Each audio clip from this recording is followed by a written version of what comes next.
Assalamualaikum warahmatullahi wabarakatuh. Apa khabar semua anak-anak dan ibu bapa yang berada di rumah? Alhamdulillah, bertemu lagi kita dalam video online pada hari ini. Sebelum kita memulakan pembelajaran pada hari ini, lebih baik dahulu kita mulakan dengan bacaan doa penerang hati. Mudah-mudahan dengan bacaan doa ini boleh menyebabkan hati kita terbuka untuk menerima pelajaran pada hari ini dan mengambil iktibar daripadanya. Tajuk yang Ustazah Liza akan sampaikan pada hari ini adalah satu tajuk yang amat penting untuk kita pelajari kerana ia merupakan salah satu penentuan kita untuk melakukan rukun yang wajib, kefarduan yang wajib setiap hari dan setiap waktu. Apa tu tajuknya? Ya, Ustazah akan ajarkan pada hari ini iaitu tajuk azan dan iqamah. Apa tu? Azan dan iqamah. Apakah yang dimaksudkan dengan azan dan iqamah tersebut? Jom kita dengar definisi azan dan definisi bagi iqamah. Azan dalam bahasa Arab kita sebut sebagai i'lamun atau dalam bahasa Melayunya pemberitahuan. Azan ialah lafaz tertentu yang digunakan sebagai pemberitahuan untuk menunjukkan masuknya waktu solat. Lafaz tertentu yang kita gunakan untuk pemberitahuan, memberitahu orang, menunjukkan masuknya waktu solat. Itulah maksud dari segi istilah untuk azan. Penanda sebagai masuk waktu solat. Kita dah masuk tengah hari tetapi kita tak tahu bilakah masuknya waktu solat. Jadi azan adalah penanda aras menentukan masuknya waktu solat bagi setiap 5 waktu utama. Bagi setiap 5 waktu utama iaitu subuh, zuhur, asar, maghrib dan juga isyak. Subuh, zuhur, asar, maghrib, isyak. Ada 5 waktu. 5 waktu ini kita akan dengar azan dilaungkan. Apa pula yang dimaksudkan dengan iqamah? Iqamah ialah satu seruan untuk mendirikan solat. Untuk mendirikan solat. Iqamah itu sendiri, asal perkataan bahasa Arabnya ialah iqamah yang bermaksud berdiri untuk mendirikan solat. Satu seruan panggilan untuk mendirikan solat di kalangan orang. Apakah hukum azan? Apakah hukum azan? Hukum azan ialah apa? Hukum azan ialah sunat muakkad. Hukum azan ialah sunat muakkad. Begitu juga dengan hukum iqamah, iaitu sunat muakkad, sunat yang dituntut untuk kita lakukan.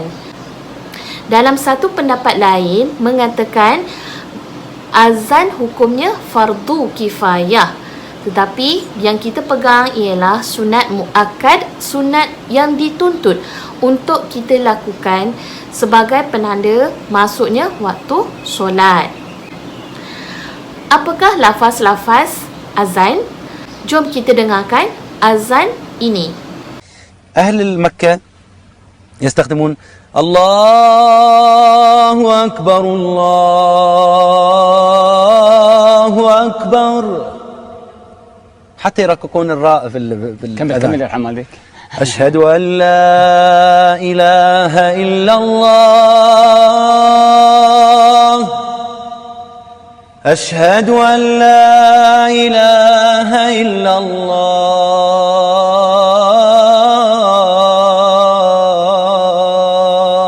كيف يختم الأذان؟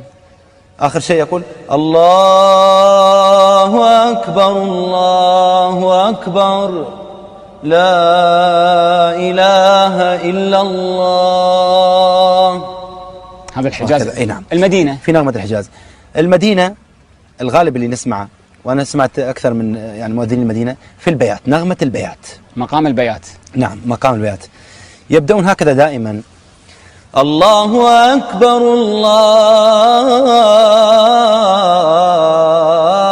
الله أكبر الله أكبر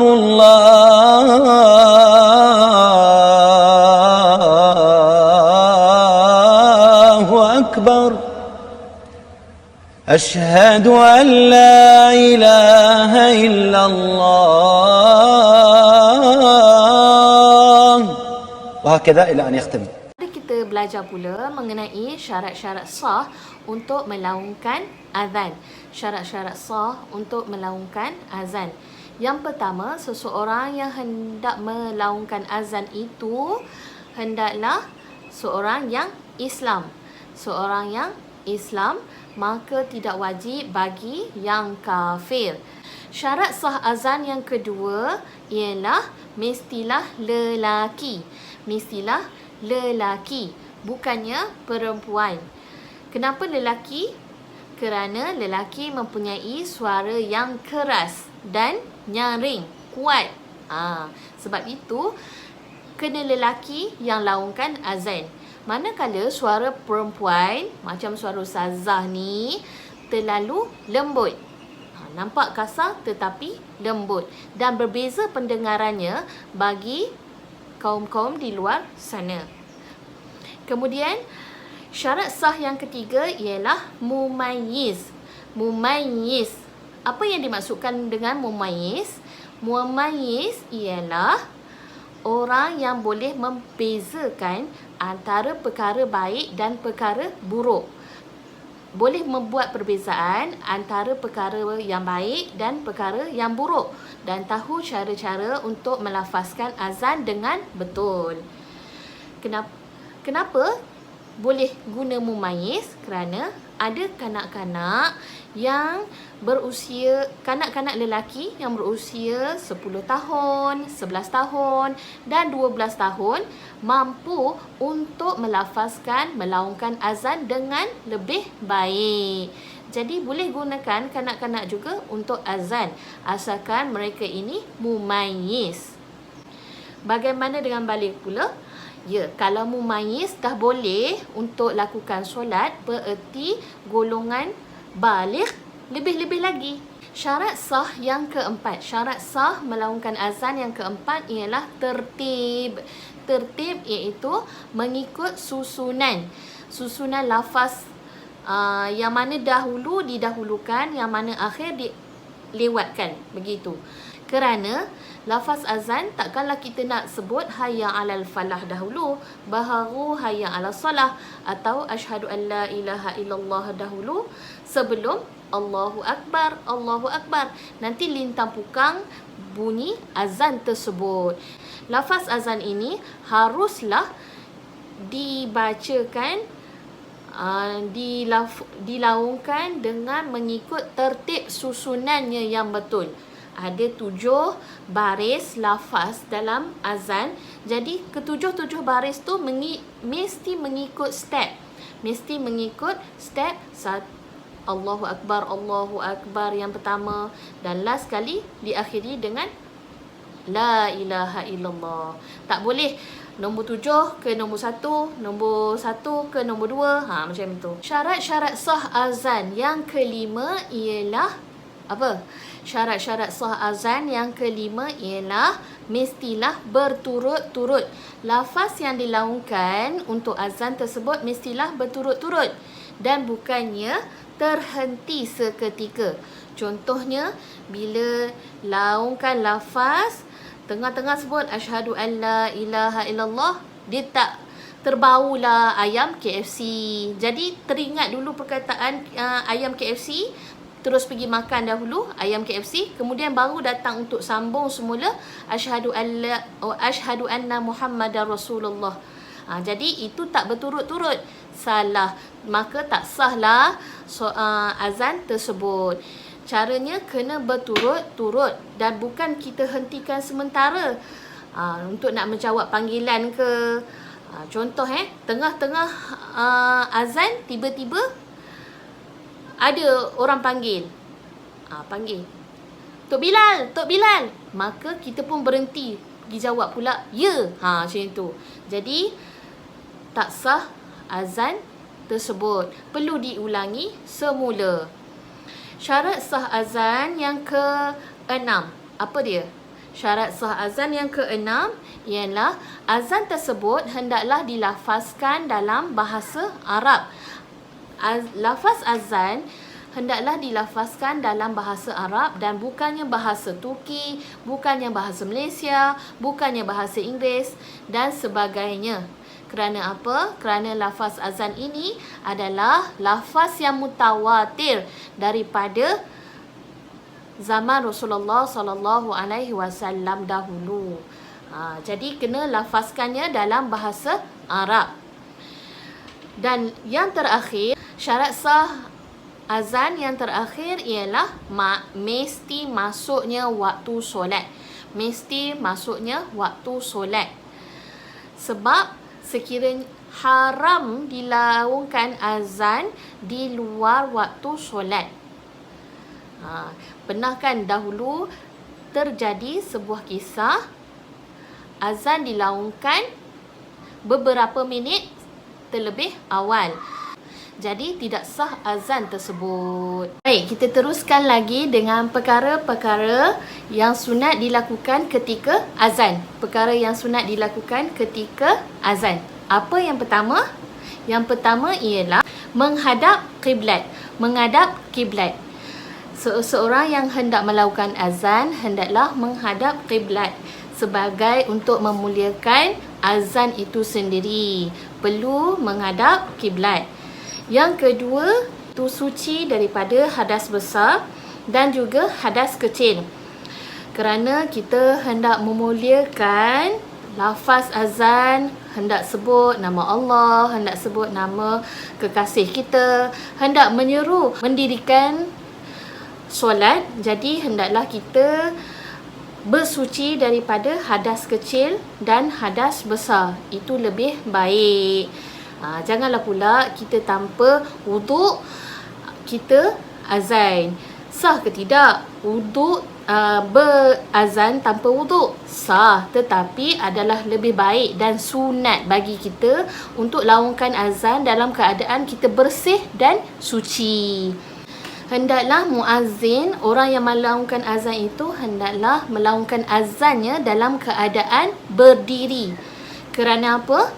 Bila kita berada dalam keadaan berdiri, lantunan suara itu akan jadi lebih tinggi, lebih nyaring, lebih keras berbanding kita duduk.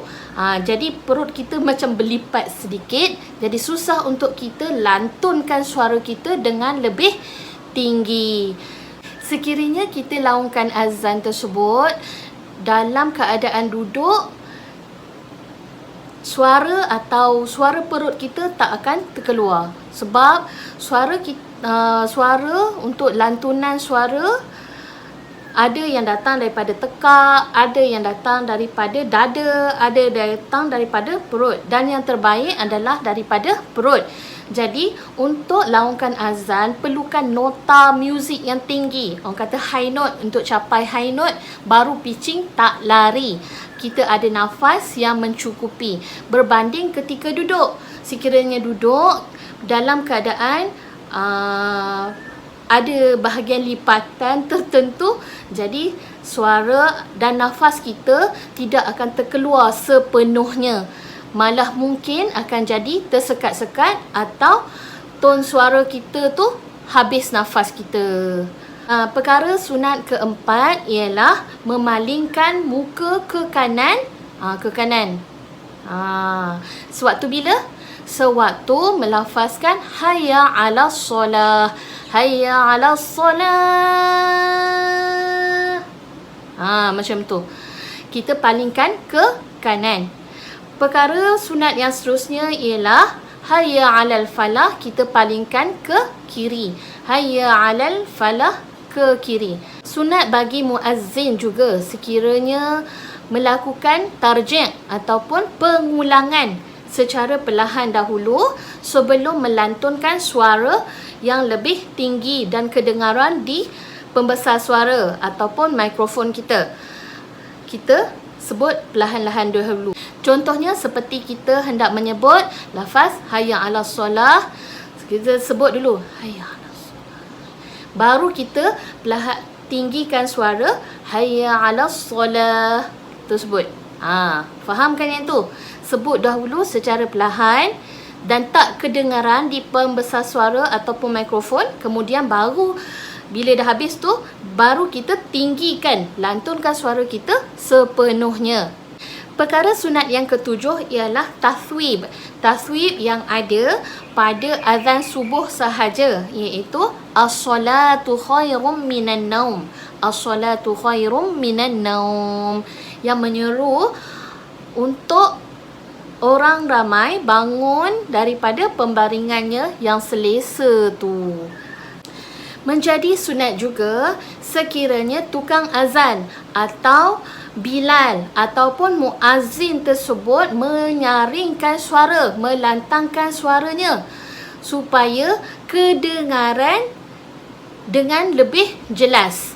Kedengaran dengan lebih jelas supaya orang tahu azan yang dilafazkan tu adalah lafaz azan yang menandakan masuknya waktu solat dan bukannya lafaz pengumuman kematian. Untuk nak membezakan juga. Sebab itu kita kena nyaringkan suara, lantangkan suara supaya ada perbezaan dengan pengumuman-pengumuman yang lain. Perkara sunat yang lain ialah muazzin hendaklah seorang yang adil. Seorang yang adil. Dan yang terakhir, hendaklah kita membaca doa selepas azan. Macam mana doa selepas azan? Kita dengarkan dan baca bersama-sama. Jom kita jengah pula pada bahagian perkara makruh ketika azan. Perkara yang makruh dilakukan ketika azan. Perkara makruh yang pertama ialah melaungkan azan dalam keadaan berhadas besar ataupun berhadas kecil. Contohnya dalam keadaan ingin membuang air kecil, ada najis pada badan dan pakaian, tetapi azan dilaungkan. Ya, itu telah menjadi satu perkara makruh ketika azan. Perkara kedua ialah melaungkan lafaz azan tetapi memanjangkan lafaz-lafaz yang tertentu sehingga berubah maksud dan makna perkataan. Contohnya Allahu Akbar, Allahu Akbar. Kita laungkan lafaz azan tu dengan bacaan yang panjang. Akbar, salah bacaannya itu. Ataupun kita tersalah sebut maksud, tersalah sebut huruf. Contohnya hayya 'alas solah, huruf shad, lam, alif, ta. Tapi dibacakan hayya 'alas solah dengan ha. Dengan ha, bunyi ha pedas orang kata. Dengan bunyi ha pedas. Sedangkan huruf di belakangnya adalah huruf ta marbutah dan hanya bacaan ha yang biasa. Itu dah menyebabkan maksudnya berubah. Jadi itu termasuk dalam kategori perkara yang makruh ketika azan. Perkara makruh ketika azan yang lain ialah bercakap-cakap tanpa keperluan ketika azan. Contohnya, bercakap-cakap ketika laungan azan dilafazkan. Itu muazzin sendiri bercakap-cakap ketika laungan dilafazkan. Masih lagi, kan? Kita orang kata macam azan ni di balik tabir, sesiapa pun tak nampak. Jadi muazzin bercakap dengan sahabat sebelahnya ketika laungkan azan. Sekejap, macam tu. Kan, kalau kawan tanya apa-apa dekat sebelah, kita pun bercakap-cakap. Sekejap. Tunggu sekejap.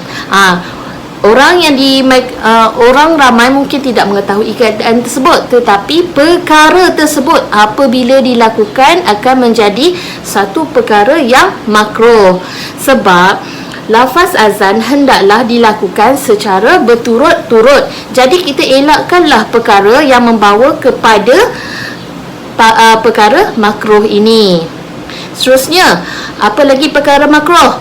Ya, perkara makruh apabila muazzin duduk ketika azan, duduk ketika melaungkan azan, mampu berdiri tetapi tidak mampu berdiri tetapi masih melaungkan azan dalam keadaan duduk, ya, itu boleh menyebabkan perkara tersebut menjadi makruh. Seterusnya, apa lagi perkara makruh ketika azan? Iaitu azan dilakukan oleh orang yang fasik. Azan dilakukan oleh orang yang fasik, seperti orang yang suka merokok, orang yang menyembunyikan keislaman dia. Macam tu, orang yang menyembunyikan keislamannya. Dekat belakang macam ni, dekat sini orang macam ni. Fasik ini kita kategorikan sebagai orang yang menyembunyikan keislaman dia, bercakap yang tidak elok, perkara mengenai Islam, atau orang yang suka memburuk-burukkan agamanya tetapi melaungkan azan. Ya, orang itu adalah orang yang fasik, maka makruh bagi orang tersebut untuk laungkan azan.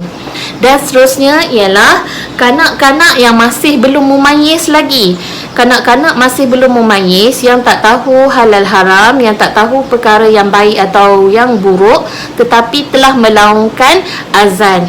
Ya, itu boleh juga mengundang kepada perkara makruh ketika azan. Kerana kanak-kanak yang belum memayis mungkin belum tentu tahu apa yang dimaksudkan dengan azan tersebut. Jadi itulah antara perkara-perkara makruh. Bila sebut perkara-perkara makruh ini, hendaklah kita elakkan sebaik-baiknya. Sekarang pengertian bahagian iqamah. Pengertian bagi iqamah iaitu satu seruan yang dilafazkan ketika hendak mendirikan solat. Ketika hendak mendirikan solat, ada satu seruan untuk dirikan solat tersebut. Ya, lafaz itu dinamakan sebagai iqamah. Dan apa perbezaan dengan azan tadi? Lafaz azan, setiap lafaz-lafaznya kita sebut sebanyak 2 kali. Lafaz azan disebut sebanyak 2 kali. Manakala lafaz iqamah kita sebut hanya sekali sahaja. Kan? Yang kedua, lafaz azan dilakukan dengan suara yang nyaring dan lantang, yang bertujuan untuk menyeru orang ramai, menyeru orang ramai dan pemberitahuan mengatakan bahawa masuknya sudah waktu untuk kerjakan solat. Berbanding dengan iqamah. Iqamah ini hanyalah satu seruan hendak dirikan solat dan perlu dilakukan dengan suara yang suara yang sedikit perlahan daripada azan tadi. Perkara yang ketiga yang menjadi perbezaan antara iqamah dengan azan, kalau azan kita lafazkan secara tertib, slow. Macam tu. Slow tetapi nyaring. Berbanding dengan lafaz iqamah, kita lafazkan dengan cepat. Allahu Akbar, Allahu Akbar. Asyhadu an la ilaha illallah. Asyhadu anna Muhammadar Rasulullah. Hayya 'alas salah, hayya 'alal falah. Qad qamatis salatu, qad qamatis salah. Allahu Akbar, Allahu Akbar. La ilaha illallah. Itu adalah lafaz iqamah. Ada perbezaan dengan azan. Dengarkan betul-betul, insya-Allah kita faham maksud azan, kita faham apa itu iqamah. Bilakah pensyariatan azan bermula? Azan disyariatkan pada tahun pertama Hijrah. Pada tahun pertama Hijrah. Dan bagaimana lafaz azan ini mula terbentuk? Ya, sejarah azan ini berasal apabila seorang sahabat Rasulullah SAW, iaitu Abdullah bin Zaid, telah bermimpi mengenai lafaz-lafaz azan yang hendak disampaikan. Abdullah bin Zaid ini ketika waktu tidurnya beliau telah bermimpi bertemu dengan seseorang yang ketika itu Abdullah bin Zaid bertanya kepada orang yang dimaksudkan untuk membeli loceng. Dan apabila orang tersebut bertanya kepada Abdullah bin Zaid untuk apa dilakukan loceng tersebut, Abdullah bin Zaid pun terangkan bahawa ia perlukan loceng tersebut untuk menandakan masuknya waktu solat atau menyeru orang untuk mendirikan solat. Kemudian orang tersebut bertanya kepada Abdullah bin Zaid sama ada beliau ingin mahu belajar lafaz yang akan diajarkan oleh si penjual loceng. Dalam mimpi Abdullah bin Zaid, si penjual loceng telah mengajarkan beliau mengenai lafaz-lafaz azan. Apabila tersedar sahaja daripada mimpi tersebut, Abdullah bin Zaid bertemu dengan Rasulullah sallallahu alaihi wasallam dan Rasulullah sallallahu alaihi wasallam mengatakan atau berikrar mengatakan bahawa mimpi tersebut sesungguhnya adalah nyata ataupun benar. Jadi Rasulullah sallallahu alaihi wasallam bersegera meminta Abdullah bin Zaid untuk mengajar Bilal bin Rabah untuk melaungkan azan. Dan Bilal bin Rabah pun bersegeralah belajar. Kemudian beliau melaungkan azan yang pertama di atas Kaabah, di atas bumbung Kaabah. Azan yang pertama dilaungkan oleh Bilal bin Rabah sebagai menandakan masuknya waktu solat Zuhur. Dan ketika itu Rasulullah sallallahu alaihi wasallam telah melakukan solat qasar, 2 rakaat. Tetapi sahabat-sahabat Rasulullah sallallahu alaihi wasallam yang lain meminta Rasulullah untuk menunaikan solat Zuhur pada waktu itu secara tamam, secara sempurna 4 rakaat. Tetapi Rasulullah pun terangkan kepada semua sahabat baginda bahawa baginda ketika itu dalam keadaan bermusafir. Jadi baginda teruskan dengan solat qasar. Bilal bin Rabah ini adalah seorang yang berkulit hitam, legam tu Dan disebabkan itulah kita mendapat nama Bilal atau kita sebut Tok Bilal di masjid-masjid dan di surau-surau yang ada pada sekarang ni. Kita sebut Tok Bilal. Ya, nama Tok Bilal tersebut diambil sempena nama Bilal bin Rabah. Bilal bin Rabah alaihi salam. Dan simbolik, kenapa Rasulullah meminta Bilal bin Rabah untuk menunaikan laungan azan tersebut? Simbolik kepada pemilihan Bilal bin Rabah tersebut adalah sebagai menandakan berakhirnya atau penghapusan kaum dan kasta-kasta hamba yang ada pada zaman Rasulullah sallallahu alaihi wasallam. Maka berakhirlah perhambaan. Rasulullah hendak menerangkan kepada kita berakhirlah perhambaan dan kasta-kasta rendah yang dihina selama ini. Sedangkan Bilal bin Rabah tersebut mempunyai suara dan laungan azannya tersangat sedap dan dengar hingga ke langit. Antara simboliknya lagi ialah selain daripada penghapusan perhambaan kasta rendah pada zaman Rasulullah, ialah untuk nak menunjukkan bahawa semua umat Islam sama tarafnya. Semua umat Islam sama tarafnya, tidak ada perbezaan keimanan seseorang Islam itu dari segi kulit, dari segi bangsa, tetapi yang menentukan perbezaannya adalah ketakwaan orang Islam itu sendiri. Boleh faham dah kan mengenai azan tersebut? Jadi laungkan azan dengan sebaiknya, kerana laungan itulah yang menunjukkan syiar Islam dan kebanggaan kita sebagai orang Islam. Maka berakhirlah video Ustazah Liza dalam tajuk ini. Wabillahi taufiq wal hidayah. Wassalamualaikum warahmatullahi wabarakatuh.